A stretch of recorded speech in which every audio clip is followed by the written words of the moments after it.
Hello दोस्तों, I am Vedic and KP astrologer Anubhav Mishra and welcome to my channel astro Nakshatra. आज हम लोग बात करेंगे धनु लग्न के लिए फेवरेबल और अनफेवरेबल रत्नों के बारे में। अगर आपको बाकी लग्नों में देखना है कि कौन से रत्न फेवरेबल या अनफेवरेबल है, तो उसके बारे में मैं ऑलरेडी मेष से लेकर के वृश्चिक तक वीडियोस बना चुका हूं और वो मेरे चैनल के डिस्क्रिप्शन बॉक्स में मैं सारे वीडियोस के लिंक डाल रहा हूं, तो आप वहां से देख सकते हैं। Now we'll start for the favorable and unfavorable gemstones for धनु लग्न। जैसा कि आप लोग जानते हैं, पहले स्थान पर धनु लग्न में 9 नंबर आता है और इसके जो स्वामी होते हैं वो होते हैं देवगुरु बृहस्पति। ये एक फायर साइन होता है, काफी एग्रेसिव साइन होता है और डुअल नेचर का इसका नेचर होता है, right.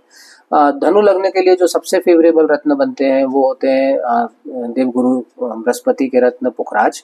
So yellow sapphire you can wear in this ascendant, इसमें कोई प्रॉब्लम नहीं होता है। मैं पहले भी बता चुका हूँ, रत्न जो है हमेशा आपको लग्न के हिसाब से धारण करना चाहिए, राशि के हिसाब से धारण नहीं करने चाहिए, ठीक है। सो जो धनु लग्न के जातक हैं वो येलो सफायर यानी कि पुखराज धारण कर सकते हैं। इसके अलावा इनके पंचमेश जो होते हैं वो होते हैं मंगल। सो पंचमेश का रत्न मूंगा या रेड कोरल भी आप धारण कर सकते हैं अनामिका फिंगर में। अगर आप पंचमेश का रत्न धारण करते हैं तो ये आपको करियर में काफी फायदा देता है, आपका इंटेलिजेंस बढ़ता है, आपकी मंत्र शक्ति बढ़ती है, आपकी स्मरण शक्ति बढ़ती है, आपका वाक चातुर्य बढ़ता है, आपका एग्रेशन बढ़ता है क्योंकि इसके स्वामी मंगल होते हैं, आपके बच्चों के लिए अच्छा होता है, आपके बच्चों से आपके रिलेशंस अच्छे होते हैं। सो इन ऑल 5th लॉर्ड का रत्न जो होता है मंगल का मूंगा, वो आपको इसमें काफी फायदा करता है। पुखराज के बारे में अगर मैं कैरेक्टरिस्टिक्स बताऊं तो अगर आप पुखराज धारण करते हैं तो आपको ओवरऑल हेल्थ में फायदा मिलेगा, आपको करियर में, लाइफ में प्रोग्रेस में फायदा मिलेगा, आप काफी तरक्की करेंगे, आपका ओवरऑल ऑरा इंप्रूव होगा, आपका लोगों से डील करने का तरीका इंप्रूव होगा, लोग आपको पसंद करेंगे और ओवरऑल बेनिफिट्स के पॉइंट ऑफ व्यू से लाइफ में आपको पुखराज हमेशा धारण करना चाहिए, ठीक है। Now coming to the 9th lord. धनु लग्न के लिए अनदर जो सबसे फेवरेबल रत्न होते हैं वो होते हैं सूर्य देव के माणिक। सो माणिक आप धारण करें क्योंकि जो सूर्य होते हैं वो आपके नवमेश होते हैं, आपके भाग्य के पॉइंट ऑफ व्यू से बहुत जरूरी है। अगर आप माणिक धारण करते हैं इस लग्न में तो आपका भाग्य प्रबल होता है, you get lot of success in life, आपके जो हर्डल्स हैं वो दूर होते हैं एंड आपको पिलग्रिमेजेस में, लॉन्ग यात्राओं में, लॉन्ग जर्नीज में आपके फादर के पक्ष से आपको काफी सपोर्ट मिलना शुरू हो जाता है और आप एक राइशियसनेस के पाथ पे चलना शुरू कर देते हैं। सो धनु लग्न के जातक निसंकोच रूबी भी धारण कर सकते हैं। इसके अलावा जो अगला रत्न होता है वो आप धारण कर सकते हैं चंद्रमा का मोती। निसंकोच इसमें आप मोती धारण कर सकते हैं, भले ही चंद्रमा जो है वो अष्टमेश है, लेकिन चंद्र को और सूर्य को अष्टम का दोष नहीं लगता है। सो धनु लग्न में आप मोती धारण कर सकते हैं, बशर्ते चंद्रमा बहुत ज्यादा इल डिस्पोज ना हो तो इसमें प्रॉब्लम नहीं आती है, राइट। तो ये तो वो रत्न हुए जो आप धारण कर सकते हैं। Now those gemstones which you should not wear at all, alright. So धनु लग्न के जातकों को द्वितीयेश और तृतीयेश जो होते हैं शनि, आपके दूसरे स्थान के स्वामी, क्योंकि दूसरे स्थान में कैप्रिकॉर्न होता है और तीसरे स्थान में एक्वेरियस होता है, तो आपके द्वितीयेश और तृतीयेश बनते हैं शनि। उनका रत्न नीलम यानी ब्लू सफायर आपको कभी धारण नहीं करना चाहिए।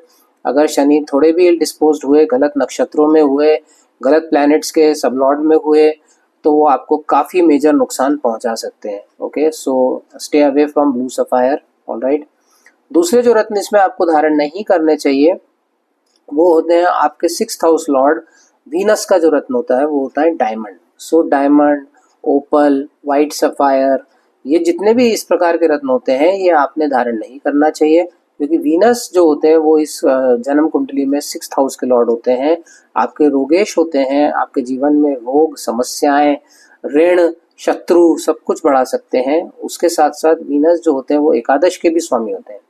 तो छठे से छठे स्थान का जो स्वामी होता है, ठीक है, अगर हम भावत भावम कॉन्सेप्ट के हिसाब से देखें तो छठे से छठा जो होता है वो बड़े रोग का स्थान होता है और जो 11वां होता है वो छोटे रोग का स्थान होता है। तो वीनस इन ऑल अगर देखा जाए तो धनु लग्न में काफी नेगेटिवली वर्क करते हैं, इसलिए वीनस का जो रत्न होता है डायमंड, वो धनु लग्न के जातक को कभी धारण नहीं करना चाहिए, ऑलराइट। थर्डली, धनु लग्न के लोगों को कभी भी एमरल्ड या पन्ना धारण नहीं करते हैं या दशमेश है, लेकिन धनु जो होती है वो एक डुअल साइन होता है और डुअल साइन होने की वजह से जो सप्तम स्थान होता है वो बाधक स्थान बनता है। ऑलराइट, सो बुध जो होते हैं वो इस लग्न में बाधक भी हो जाते हैं। अब बाधक क्या होते हैं इन डिटेल, मारक क्या होते हैं, वो मैं एक आपको सेपरेट वीडियो के माध्यम से बता दूंगा। लेकिन अभी आप इतना समझिए कि डुअल साइंस जो होते हैं उनके एसेंडेंट में अगर सप्तम स्थान पे जो राशि पड़ रही होती है उसका स्वामी बाधक होता है। सो आपको बुध का रत्न धारण नहीं करना है। इसके साथ साथ बुध को इसमें केंद्राधिपति दोष भी लगता है। तो अगर शुभ स्थानों के अगर शुभ ग्रहों को दो केंद्रों का स्वामित्व मिल जाए, नैसर्गिक शुभ ग्रहों को, तो उसे केंद्राधिपति दोष बताया जाता है। हमारे सब ग्रंथों में बताया गया है, फल दीपिका में भी बताया गया है। इसलिए आपको बुध का जो रत्न है पन्ना वो धारण नहीं करना चाहिए, और सप्तम स्थान मारक स्थान भी होता है। ठीक है, नाउ ये आपके रत्न हो गए जो आपको धारण नहीं करने चाहिए। राहु केतु के रत्न भी इस लग्न में अवॉइड करने चाहिए। आप कैटसाई पहन सकते हैं, लहसुनिया पहन सकते हैं, लेकिन वो काफ़ी गहन शोध के बाद ही अगर कोई एस्ट्रोलॉजर आपको कहता है, अगर आप मुझसे संपर्क करते हैं और मैं कहता हूँ कि ठीक है आप कैटसाई पहन लीजिए, तो आप निसंकोच उसे धारण कर सकते हैं, अन्यथा मत करिएगा। ऑलराइट दोस्तों, मैं हमेशा कहता हूँ रत्न धारण करना, अगर आपको रत्न धारण करना है और अगर आपने गलत रत्न धारण कर लिया तो उससे अच्छा है कि आप कोई भी रत्न धारण मत कीजिए, क्योंकि रत्न भले ही फायदा ना दे पर वो नुकसान नहीं देना चाहिए। ठीक है, नाउ ये जो रत्न मैंने आपको बताए इसमें भी क्या है, जैसे पुखराज, मूंगा, माणिक, मोती, ये आप धारण कर सकते हैं। लेकिन इसमें भी क्या है, कुछ ग्राउंड कंडीशंस होती हैं। अगर वो ग्रह दुस्थान में पड़ा हुआ है तो आप उसका रत्न अवॉइड करिए। ठीक है, अगर वो दुस्थान के स्वामी के साथ कहीं युति बना करके बैठा हुआ है, लेट अस से फॉर एग्जांपल अगर आपको पुखराज धारण करना है, ऑलराइट, और जो आपके बृहस्पति हैं वो शुक्र के साथ कहीं युति बना करके किसी दुस्थान में बैठे हुए हैं, तो आप इनका रत्न अवॉइड कीजिए। अगर जो आपको रत्न धारण करना है, जो शुभ रत्न आपको धारण करना है, उसके स्वामी गलत नक्षत्रों में बैठे हैं या गलत नक्षत्रों के स्वामियों के साथ बैठे हैं, तो उनका रत्न आप अवॉइड कीजिए। इसके अलावा अगर ये मान लीजिए आपको फॉर एग्जांपल ये रत्न धारण करने हैं और वो अपनी नीच राशि में बैठे हैं, सो लेट अस से आपको माणिक धारण करना है और सूर्य जो है वो तुला में बैठे हुए हैं जाकर के एकादश स्थान में, तो फिर आप इस रत्न को अवॉइड करिए। नीच राशि में बैठे हुए ग्रहों के रत्न कभी भी धारण नहीं करने चाहिए। इसके अलावा एक बार जरूर षोडश वर्ग चेक करिए। ये देखिए कि वो जो ग्रह है पर्टिकुलरली वो कहीं अपने किसी गलत वर्ग में तो नहीं चला गया है, और अगर आप सारा षोडश वर्ग नहीं चेक कर सकते तो एटलीस्ट आप द्रेकान चेक करिए और नमाज चेक करिए कि D3 में और D9 में वो जो पर्टिकुलर प्लैनेट है वो कहीं गलत इल डिस्पोज होकर के तो नहीं बैठा हुआ है। ठीक है, please check it carefully. Apart from this also check the चलित चार्ट। ओके, जैसे मैं प्लेसिडस चार्ट रेफर करता हूँ, केपी चार्ट रेफर करता हूँ, तो आप एक बार चलित चार्ट जरूर चेक करिए कि वो प्लैनेट, पता चला लग्न कुंडली में देखने में तो वो जो ग्रह है वो हमें लग्न में दिख रहा है, लेकिन जब हमने चलित कुंडली में देखा तो वो जो ग्रह है वो 12वें स्थान पे चला गया, या लग्न कुंडली में वो जो ग्रह है वो हमें 9th हाउस में दिख रहा है और चलित कुंडली में देखा तो वो जो है वो 8th हाउस में चला गया। तो जिस भाव में वो चलित कुंडली में जाता है उस भाव के फल विशेष रूप से वो ग्रह करता है, ऐसा देखा गया है और ऐसा शास्त्र सम्मत भी है। सो ये सारी चीजों का ध्यान रख के डीपली अध्ययन करके ही रत्नों को धारण करिए।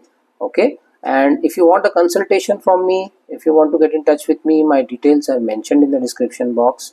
Okay, and do keep watching my channel for more insightful videos. That's all for today. Thank you so much. God bless you. Take care of yourself.